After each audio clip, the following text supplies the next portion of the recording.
I'm excited for this episode of Do This Not That.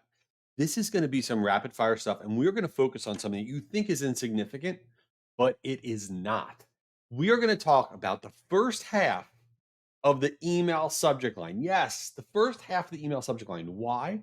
Because believe it or not, in just the first few characters of the subject line, you will determine whether or not somebody engages with your email or they don't. And there are little things that you can do in those first few characters that can really boost the number of people that are opening up your emails. So I want to go through a series of those right now that you can try and test. And the beautiful thing about your subject line, okay, is that it costs you nothing. It takes no time. Anybody could blah, blah, blah, type in a few letters or a few numbers and change the outcome of their email marketing campaigns. So everything that we're talking about right now is all about testing. So let me give you a few of the tips about the start of your subject line. First off, let's get that out of the way. When you have an email offer, I don't care if you're marketing to consumers or business professionals, whatever your offer is, let's say you're promoting a webinar, let's say you have a 30% off sale. You can't say, check out the great blah, blah, blah. It's a 30% off sale. You can't say it at the end. You can't say, we have this amazing speaker, check out our webinar. You can't say that at the end. The offer, the offer has to be in the first half of your subject line. Because here's the secret about email. Here's the secret about all marketing. Nobody cares about anything, right? What I mean by that is no one reads the full subject line. They read the first few words, like, oh, I'm into it. Let me check out the rest. So, whatever your offer is, it's got to be in the first half of your subject line. People ask, well, how many characters should I have in my subject line? Should it be 50 or 40 or 60? I don't care about how many characters you have in your subject line. I care about where your offer is promoted. It's got to be in the first half. Okay. Now, let's move on from that. The very first character in your subject line, the first character is a game changer. If the first character in your subject line is a number, like literally like the number seven, the seven things you need to know about, the four hottest fashion trends. If it is actually a number, not written out word number, an actual numeric number, if that is the first character in your subject line, it lifts your open rates, the number of people opening up your emails by over 20% just by having it be a number. You're like, why? And the reason being is number one, it stands out. And it's all in the subconscious. It's not like somebody is looking at their inbox and they see the number seven, like, oh, this email is awesome. Let me check this out. Nobody says that, okay? But subconsciously, they see something that stands out. And when you see a number, it usually means it's like a list of something, the seven this, the four this, the 11 that. Very authoritative, very definitive. The person knows it's going to be quick and they're more likely to open up the email. The secret sauce about numbers, though, that people don't realize, it can't be a number that ends in a zero, like the number 10, or it can't be anything like five, like 25, or even the number five or 15. For some reason, we don't like what I like to call round numbers. Anything that's a zero or a five. It's got to be a seven, an 11, a four, a nine, because it seems more real. Okay. So that's the very first character of your subject line. All right. The other thing you do is capitalize the first word in your subject line, whatever it is, the word new. Okay, capitalize the first word. All right. If it's an event, check it out. And that can be capitalized, just that first word, even if it's two words. If you just capitalize the first word or two words, it stands out. It does really well. Someone out there saying, but, wait, I'm going to go to the junk folder. I'm going to go to the spam folder because you can't capitalize, right? You can't put a number in the subject line. You can't put an emoji. You can't put an exclamation point, and that's not true. Okay, I don't care what people say out there. That information that you're going to get filtered, go to the junk folder, the spam folder, because of the content of your subject line or the headline in your email, that's information from 10 years ago.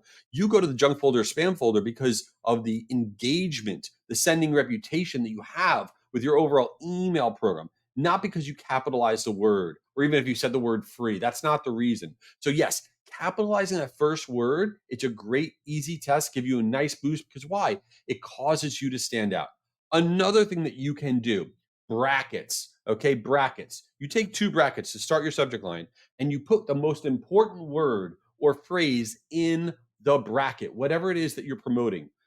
New sale in brackets. You put it right there in brackets. Okay, on demand video in brackets. All right, you have it be in brackets. Meta does this a lot with a lot of their emails.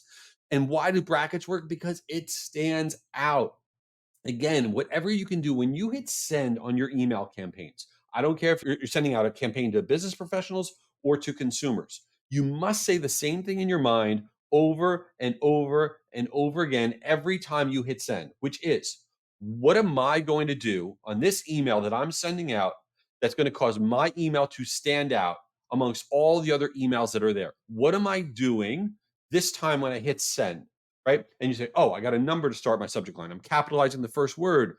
I'm going to use brackets to start the subject line. Okay. These are things that can be a game changer. And of course, the one that ultimately stands out that you should absolutely test if you haven't is having the first character, can't be at the end of your subject line, got to be that first character, have it be an emoji. Yes, an emoji. 94% of all receiving emails, people that receive emails, can now see emojis properly, whether it's business or consumer. Are emojis stupid? Absolutely, right? But it doesn't matter because basically it's a graphical symbol that causes your emails to stand out. And I don't care if you market to the most conservative audience. Almost every email newsletter that Goldman Sachs sends out, they have an emoji in their subject line. I promise you, your emails are not as boring as what Goldman Sachs is sending out, right? So you can use emojis. If on the business side, if they were called business icons instead of an emoji, you would use them, right? You take a calendar emoji, you put that at the start of your subject line. And for consumer or business, if you take the countdown clock, the little clock emoji, put that at the start of your subject line, it works. It's a great, easy test. So I want you to be laser focused, not just on your subject line overall, but on the start of your subject line. So at the end of every one of these episodes, we do a segment called Since You Didn't Ask, which is about zero to do with marketing or business or whatever. So, since you didn't ask, what is going on? I'm going to tell you what's going on. I am in the middle of watching the new season of The Real Housewives of New York. Now, why is this important? It's not, but it's very good. It's on Peacock. If you don't get that, I don't even know what I'm subscribed to anymore. It's very annoying. I even get the Hallmark channel. That's a whole other problem I have. But the reason you want to check out the new season of The Real Housewives of New York is they have a whole new cast. It's not Ramona and Sonia and Bethany Frankel. No, it's all new people. They're all disasters, and it's fantastic. So I give it a strong double thumbs up to check that out. And so that's what's going on in my life. Isn't that embarrassing? That's what's going on in my life. I have like a whole family and I have a whole thing going on. But I think if the first thing that comes to my mind with what's going on in my life, it is that. Oh my goodness. Anyway, I hope you check out more episodes. Hope you try this out on the start of your subject line. And thanks for being here for Do This, Not That.